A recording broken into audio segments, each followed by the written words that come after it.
So ವೀಕ್ಷಕರೇ, ನಮ್ಮ ಜೊತೆ ಇವತ್ತು ಒಬ್ರು ಮುಖ್ಯ ವ್ಯಕ್ತಿ ಇದ್ದಾರೆ, ನಳಿನ್ ಕುಮಾರ್ ಕಟೀಲ್ ಅವರು ಇದ್ದಾರೆ. ಬನ್ನಿ, ಅವರು ಧರ್ಮಸ್ಥಳ ಚಲೋ ಸಮಾವೇಶಕ್ಕೆ ಜನರಿಗೆ, ಕರ್ನಾಟಕ ಜನರಿಗೆ ಏನು ಸಂದೇಶ ಕೊಡ್ತಾರೆ ಅಂತ ಅವರದನ್ನೇ ಕೇಳೋಣ. ಸರ್ ನಮಸ್ತೆ. ನೋಡಿ, ಇವತ್ತು ಧರ್ಮಸ್ಥಳ ನಮ್ಮ ಪುಣ್ಯಕ್ಷೇತ್ರ, ಈ ದೇಶದ ಪ್ರಸಿದ್ಧ ಕ್ಷೇತ್ರಗಳಲ್ಲಿ ಇದು ಒಂದು.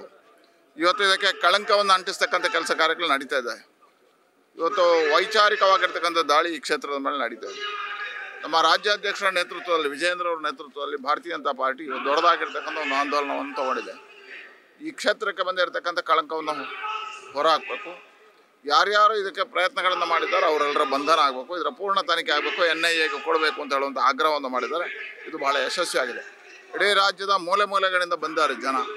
ಇವತ್ತು ಸತ್ಯ ಮತ್ತೊಮ್ಮೆ ಜನರ ಗಮನಕ್ಕೆ ತರತಕ್ಕಂಥ ಪ್ರಯತ್ನಗಳು ಆಗ್ತಾ ಇದೆ. ಸರ್, ನೀವು NIA ತನಿಖೆ ಆಗಬೇಕು ಅಂತ ಹೇಳಿದ್ರಿ, ಹಾಗಾದ್ರೆ SIT ತನಿಖೆ ಈಗಾಗಲೇ ಆಗ್ತಾ ಇದೆ, ಅಂತಿಮ ಹಂತಕ್ಕೆ ಬರ್ತಾ ಇದೆ. ಆದರೆ ಇದಕ್ಕೆ ಬರ್ತಕ್ಕಂಥ ವಿದೇಶಿ ಹಣ ಎಲ್ಲಿಂದ, ಇವರಿಗೆ ಖರ್ಚು ಎಲ್ಲಿಂದ, ಇಲ್ಲಿಗೆ ಬರ್ತಕ್ಕಂಥ ಇವತ್ತು ಸಮೀರ್ ಅಂತ ಅವರಿಗೆ ಹಣ ಎಲ್ಲಿಂದ ಬರ್ತದೆ, ವಿದೇಶದ ಚಾನಲ್ಗಳಲ್ಲಿ ಈ ಸುದ್ದಿ ಹೇಗೆ ಬಂತು, ಇದೆಲ್ಲವೂ ಪೂರ್ಣ ರೀತಿಯ ತನಿಖೆ ಆಗಬೇಕು. ಅದರ ಹಿಂದುಗಡೆ ಯಾರಿದ್ದಾರೆ ಅನ್ನತಕ್ಕಂಥದ್ದು ಅದಕ್ಕೋಸ್ಕರ NIA ಆಗಬೇಕು. ಸರ್, ಸುಜಾತಾ ಭಟ್ ಅವರು ನಮ್ಮದೇ ಒಂದು ಚಾನಲಲ್ಲಿ ಇಂಟರ್ವ್ಯೂ ಕೊಡುವಾಗ ಹೇಳಿದ್ರು, ಅನನ್ಯ ಭಟ್ ಅನ್ನೋ ಅಸ್ತಿತ್ವನೇ ಇಲ್ಲ, ನನ್ನ ಮಗಳಲ್ಲ, ಅವರು ಫೇಕ್ ಅಂತ.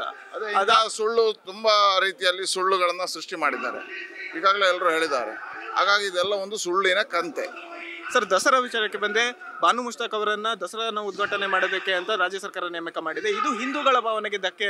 ಖಂಡಿತವಾಗಿಯೂ ಇವತ್ತು ಹಿಂದೂಗಳ ಧಾರ್ಮಿಕ ಭಾವನೆಗಳಿಗೆ ದಸರಾ ಅಂತ ಹಬ್ಬಗಳನ್ನು ಉಪಯೋಗ ಮಾಡಿ ಒಂದು ಸರ್ಕಾರ ಮಾಡತಕ್ಕಂಥ ಕಾರ್ಯ ಅಲ್ಲ.